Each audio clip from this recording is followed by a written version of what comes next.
Corona మళ్ళీ వచ్చింది. ఇప్పుడు ఎక్కడ చూసినా సోషల్ మీడియాలో ఈ యొక్క పేరు మళ్ళీ ట్రెండింగ్లో ఉన్నది. అసలు కరోనా ఎడిపోయింది? కరోనా మన ఆ రోజువారీ అలవాట్లలో ఉంది.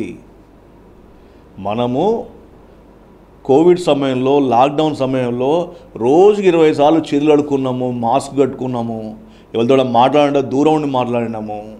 తర్వాత పరిసరాలన్నీ కూడా శుభ్రంగా ఉంచుకున్నాము. లాక్డౌన్ ఎత్తేసిళ్ళు, కోవిడ్ పోయిందని చెప్పిళ్ళు, ఇంజక్షన్లు వేసుకున్నాం. ఆ తర్వాత మళ్ళా మామూలే. అంటే వారి జీవితంలో మళ్ళీ అవే చుట్టుపక్కల పరిసరాలు అవే అపరిశుభ్రంగా ఉన్నాయి. తర్వాత మాస్క్ పోయింది, హ్యాండ్ వాష్ పోయింది, చేతులు కలపడం పోయింది, అన్నీ పోయినాయి. ఇష్టం వచ్చినట్టు చేస్తూ ఉన్నాం. కాబట్టే మళ్ళీ ఆ యొక్క మహమ్మారి అంటురోగం ఇప్పుడు కోవిడ్ మళ్ళీ వస్తుందని చెప్పేసి వార్తలు వస్తూ ఉన్నాయి. అంటే మనము శుభ్రంగా ఉంటే ఏ రోగం కూడా మన దగ్గర రాదు అనేది ఆరోగ్య శాస్త్రం సంబంధించిన నిపుణులు కానీ, మన చుట్టుపక్కల ఉన్న మన డాక్టర్లు కానీ ఎప్పుడు చెప్తూనే ఉన్నారు, కానీ మనం పట్టించుకోము.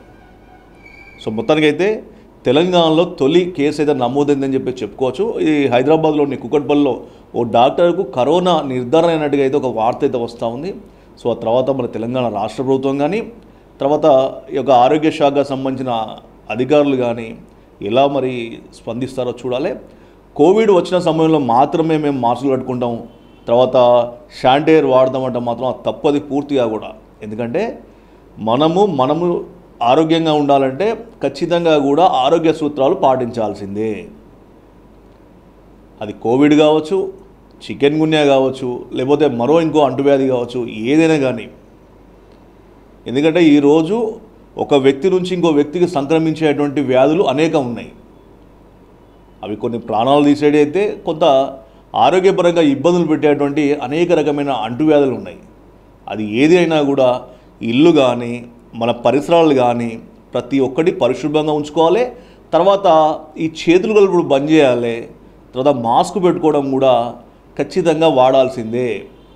నేను ఆ రోజే పెట్టుకుంటా, ఈరోజు పెట్టుకోనంటే ఖరాబ్ అయ్యేది నీ ఆరోగ్యమే, ప్రాణాలు పోయేది నీదే. కాబట్టి ఏది ఏమైనా కూడా జాగ్రత్త అనేది ఉండాల్సిందే. మొత్తానికైతే కోవిడ్ బ్యాక్ అని చెప్పేసి ఈ యొక్క ట్రెండింగ్ ఒక న్యూస్ అయితే బయట వైరల్ అవుతూ ఉంది. అది కోవిడ్ వచ్చినా రాకపోయినా మనం మాత్రం జాగ్రత్తలు తీసుకోవాలి. మూతికి మాస్క్, చేతికి శానిటైజర్. సో ఇది ఖచ్చితంగా పాటించాల్సిందిగా కోరుతా ఉన్నాం.